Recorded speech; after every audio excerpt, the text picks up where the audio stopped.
of Martine just now, which is the third of the Antillean Islands, which is the less commercial one. They're there for 10 days tea. So I believe they've got a residency there. It used to be, when it was a full part of the sovereign Netherlands Commonwealth, or whatever you want to call it. Aye. They're there at the moment, but they'll be doing, I mean, you can float it, it's like maybe going from, it's like the equivalent to the Western Isles, you know, you're 20 minutes in a plane for any of the three main islands. I mean, Curacao is the one I know at the back of my hand. So see that one they're in now, will they be in the Dutch embassy? Will there be an embassy there they'll be staying in? Well, there's a former governor's residence, which I believe they'll be staying in, mate. But they're quite the problem you've got with the Dutch monarchy is that they're well respected by their own people. There's not the sort of the UK republicanism side of it. You know, it's like most of the Scandinavian countries. Well, I know there's not Scandinavia, but they certainly mirror that sort of attitude where, you know, you aren't allowed to. I think it's jailable in Sweden if you rip up a note because it's got a picture of the royal family on it. I know you can get in naughty trouble for saying bad stuff against the Dutchman, actually, can't you? I don't know. I remember reading somewhere if you said something bad against Queen Beatrice, you could be jailed or something. Let's go back a few years. I mean, certainly Curacao, as I said to you before, Curacao is the island which is predominantly that's for the Dutch. It's like the Dutch Blackpool.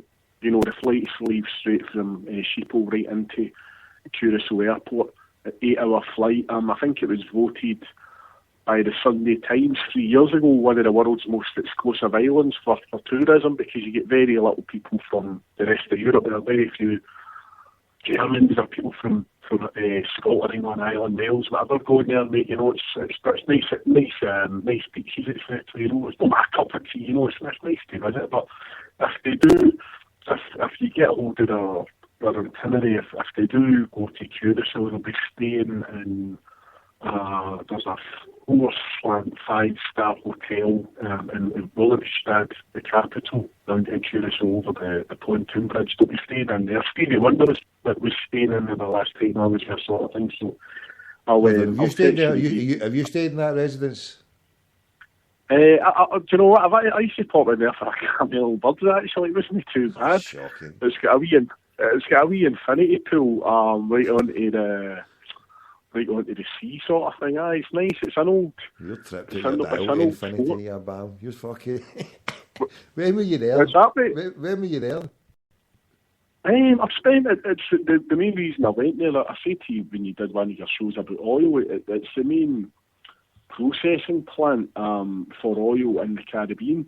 All the crude comes up from Venezuela, etc., and it goes in there and gets processed. It was owned by Shell, and Shell sort of handed it back to the locals and went, listen, you know, we've made an arse part of your island, take it back for free. But it's very big for ships going in to get refit work, repair work done. So I spent quite a lot of time there. If I was out in tankers out there, I'd be pop in there for a month sort of thing. Don't get me wrong.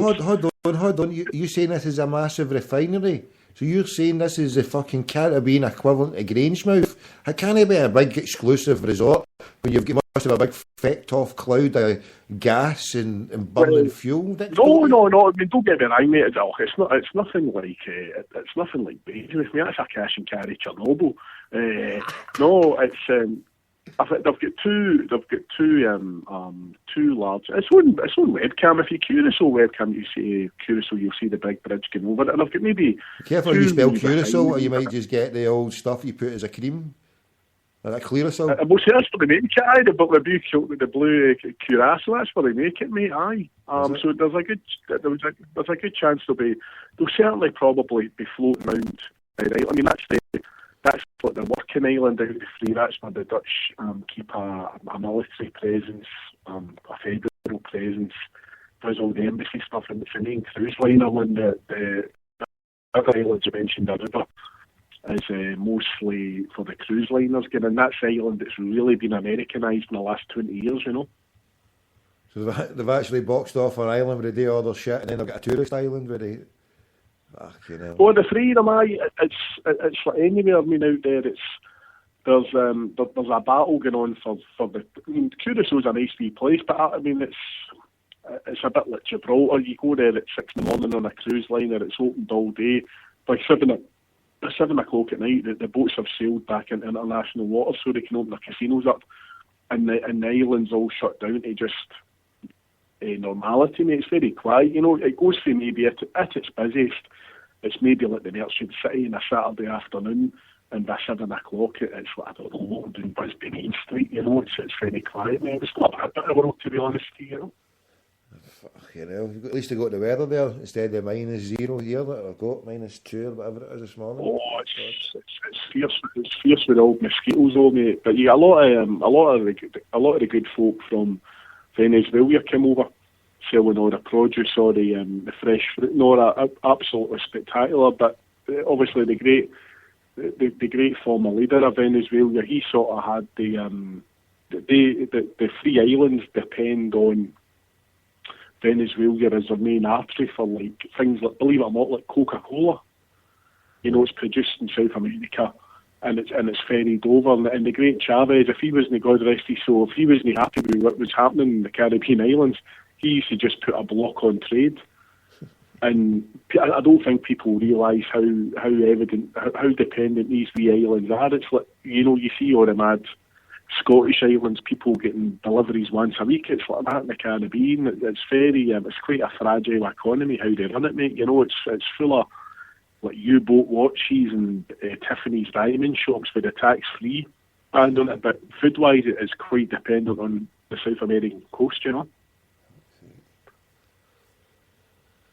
Heavy shit. Right, but obviously enough Alan Wicker stuff. We better get back to. No, I was just going to get a think. Obviously, there's a couple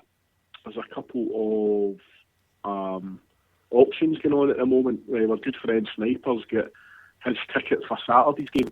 I logged in a Bellstar polo shirt. Stevie C threw in some Celtic cufflinks. And one of the fellas, I do apologise, I don't know the boy's name. There's another lad threw in his ticket for Saturday, and there's a Live 8 box set, etc. And I think the bidding's up to £130 so far. So it closes on Thursday.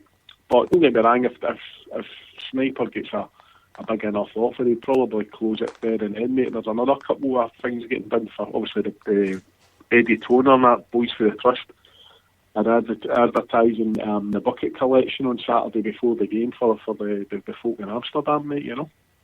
And obviously the case is gone. Is it gone on Thursday as well? Is there any updates on what's been happening to it? No, mate. It's just obviously it's very interesting that you say to Florida, and I'm very sorry to hear about the Dutch mayor with cancer. You know, I mean, nobody deserves that fucking horrible disease, you know. But no, it's. I'd love to, for the other aspect of it, obviously there was a royal visit going on, and these are planned months in advance, especially, I think it was an awards ceremony, Tommy. So, you know yourself, if somebody in this country's getting an OBE for whatever reason, you're told months in advance, and then 3 months down the line, having your date appear at the palace and wearing your respective livery and no Michael Fagan t-shirts, you know. But, so it would just be, I'd love to know what our police's role in it was, because they would have like you do in Glasgow, or you do, if you buy the English Times every day, they give you the Royal Court appointments, what's happening and what's going on, so you'd be able to know what's happening. You know, so for our police to be standing there or spying on folk that they shouldn't have been spying on, and letting the Dutch know what was going on. For even the other aspect of it is what did the Dutch police do when they were in Glasgow, when they were trying to control that shower of shite that were running right in the city centre, mate? You know, for me, it's a total failure. And I would, as well as Celtic maybe prosecuting, getting our 2 lads out, and the other people who are up in court, the 6 in total, and the poor guy who was knocked down, and the lad that said his leg bit and all that, as well as Celtic being chasing him, I think we should be chasing what we're actually getting for our money, what we're paying for, because the Celtic fans who are having shares lobbed at them, part of your ticket money is your own safety. We've seen the health and safety issue heralded by the club. If somebody lets off a smoke canister, if somebody's standing up at the football, if somebody's moving about, they get very draconian saying, oh, you shouldn't be doing this, you shouldn't be doing that. But opposing fans come in and lob chairs at their own fans, near the family section, which maybe wasn't the greatest idea by Celtic to put that where it was, because it doesn't matter. I mean, I believe Aberdeen are coming on Saturday, and they're sold out their allocation. So to have any sort of young kids right sitting beside any LB partisan crowd is baffling to me, mate. I know, mate. I know. So you're going on on Saturday? Aye, you going yourself? I'm going. I'm going. I know the Drumchapel boys, Paul and Paddy's got they've got the Drumchapel CSE race night on Saturday night, which would have been a great night, but I've got a family commitment. I've got a meal that night to go to, so unfortunately I won't be going to it. And then the Sunday I'm going to Paul Larkin's book launch in Edinburgh, And then next week, AC Milan, which my mate in Barca got me a ticket. He's coming over for it. He's flying in on the day of the game. Well, listen, I'll try and catch his. I know there's the unofficial launch before the Barcelona game of the Sean Fallon biography. The Barcelona game? That's been held. Aye, but before it, that's been held in the Admiral for 5 to... Milan game. That's on between 5. Oh, I know, mate. They're all cheats and divers, isn't it? It's hard to separate them. So was that in the Admiral before the game? Aye, mate. I'll be doing the stair. Big Davies hosting it. Aye, so that's been 5 to 7:15. It should be good. Looks a very good book. There's so many good Celtic books out there, isn't there? But that's on. So no. Well, what I'll do is I'll meet you for a Mellow Birds, because obviously I met your friends. I think it was a Hearts game last season, the first time I met you, wasn't it? Underneath the perch. That's right, it was. So don't let the boy have any pizza or something. I'll go up to Waitrose and get a bit of sushi or something, bring a bit of culture into that East End, Well, he doesn't get into about. I think his flight gets in about back at 4 or something. So, and he's just like, I want to go to the game. He's trying to find a way me picking up the tickets, because he booked it online. So he's contacting the Celtic ticket office or something, so that I can go and get the ticket before it and all that. And then just take it easy. I'll park the motor up at Hangway, round the Gallagate, and then just sample a wee bit of the Gallagate atmosphere, then walk up to the game, and then walk back. Obviously, we game Wilson's out and all, so that's good. So I'll be good to good to see him, man. Good to be free. Aye, we get to be free the G there, That's somebody who runs sympathetic. But no, obviously Jeanette was on the Homeboys last night. I've only caught half it because Chaz phoned us from New York, so I'd missed it. I'm going to have to listen back to this afternoon. But what was she saying? Just still out. I think basically just came over a speech at the AGM on Friday, and I know the Celtic Trust actually published. I retweeted it. They actually published a speech which she actually said.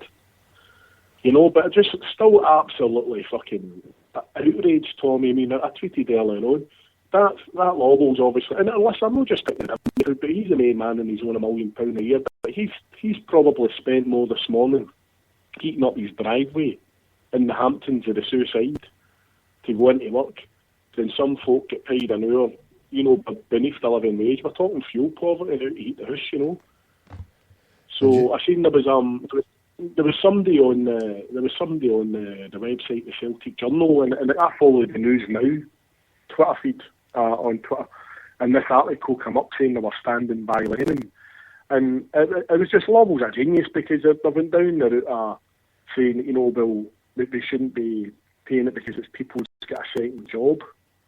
And you're like, well, what's the reason I've got a second job? It's ludicrous to me, mate. And I've said to you before in previous shows, I'm actually going to be fucking embarrassed. If the team want to win, the part isn't embarrassing me, but we're forward, certainly. To look around that stadium and see, the folk that are beneath the living wage sitting in that, and that wouldn't be a problem. See if we were a third division Scottish club, and see if we all supported Partick Thistle, if we all supported Falkirk, I wouldn't have a problem, because these clubs live hand to mouth. But when you're sitting with somebody earning an employee, which is all he is, he's an employee of the same organisation who won't pay and justify not paying the living wage. We've got somebody earning